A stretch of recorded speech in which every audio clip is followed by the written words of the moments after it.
Hello, Popka here, welcoming you back to another episode of Viridian Flashback. You know, a couple episodes ago I took a look at Dark Watch, an original IP that changed up the standard formula we saw in vampires in video games. And it got me wanting to play other games with vampires in it to see if it could do it justice or is really, really bad. Which brings me to the subject of today's episode, Blade 2. Can a game based on a popular film slay its way into your Xbox collection? Let's find out.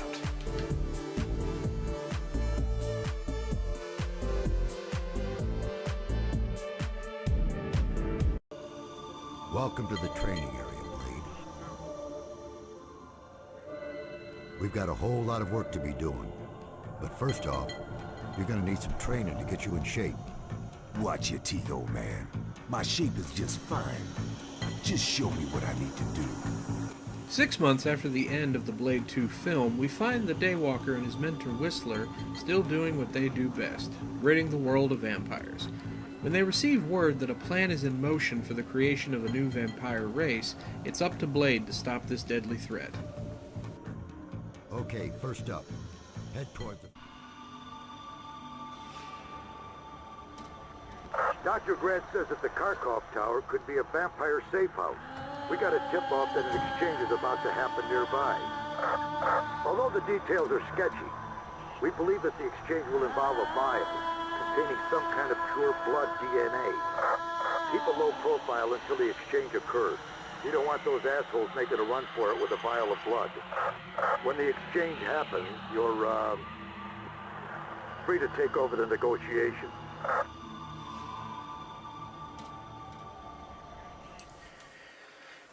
I'm not gonna lie, the story is kind of forgettable, at least compared to the film it's based on. Hopefully the gameplay can make up for that.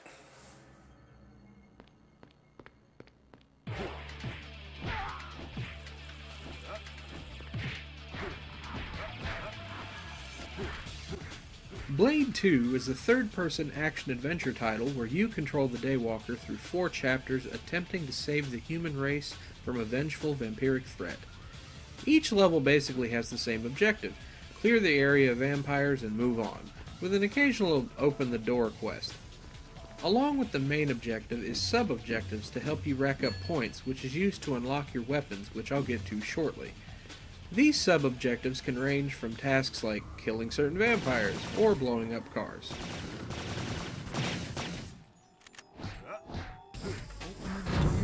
Moving Blade is kind of tricky since controlling him is similar to playing the old-school Tomb Raiders, where turning left or right turns the camera along with you. Well, why don't you use the right stick, you ask? Because that's used for combat. Blade 2 is one of those games where you're given 360 degrees of pure kickassery, and it works well enough. Tapping the stick in any direction in a slow rhythmic action allows you to pull off combos that end up in a pretty nice finisher.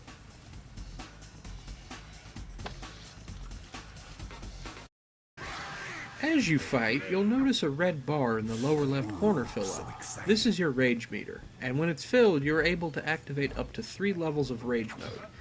Level 1 lets you use your sword to attack. Level 2 gives you invincibility as well as the sword, and Level 3 gives you both of those bonuses along with double damage, and since there are a ton of enemies about, you'll be using this frequently.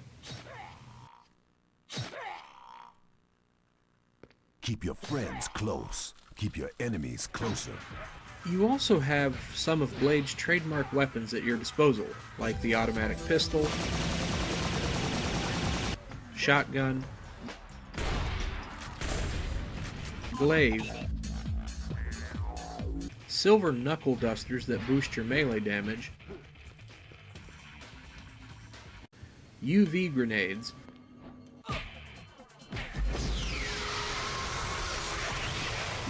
an armor vest that halves damage done to you, and Blade's trusty serum that boosts his health regen and speeds up the rage meter. Shooting guns, sadly, can be a little awkward. You do have a lock-on that allows you to strafe, but you move kind of slow and it just makes you want to fire rapidly into the crowd moving left to right.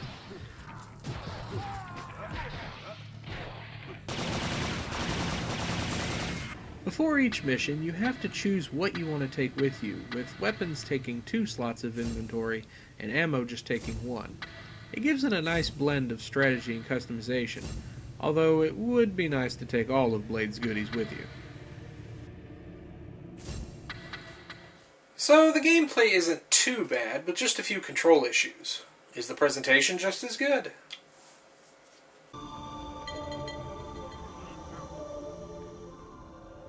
Blade, we're close. Now that you've busted end phase open, let's get the blood vial. If you're taking it to be processed, it's going to pass through here.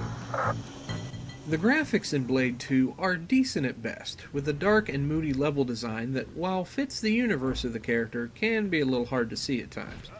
The character models for the enemies are bland and repetitive. However, Blade and Whistler's do have a certain likeness to Wesley Snipes and Chris Christopherson, respectively.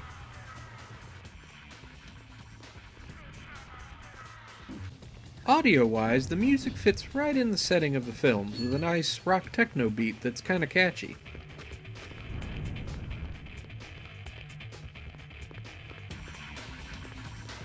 For voiceovers, the enemies are generic and sound early 2000s bad.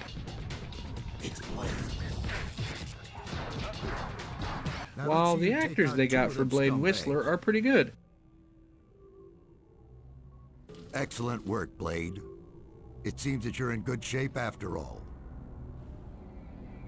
I thought you'd know better by now, Whistler. Now why don't you give me a real challenge?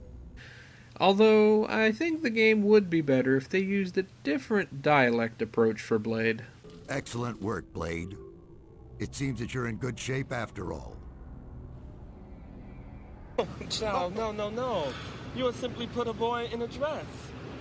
When a straight man puts on a dress and gets his sexual kicks, he is a transvestite.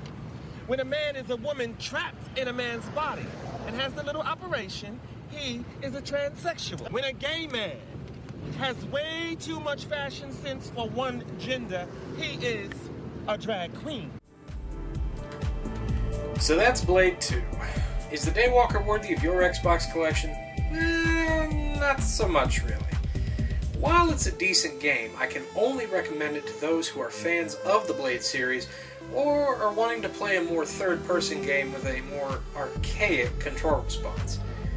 On Amazon, excluding shipping, you can pick this up for about $45 new and 50 cents used, and if you really want to play this game, please don't break your wallet. Now, even though it isn't amazing, Blade 2 is still a decent vampire-based game, and I know there are more down the road, but as usual, that's going to have to be for another episode.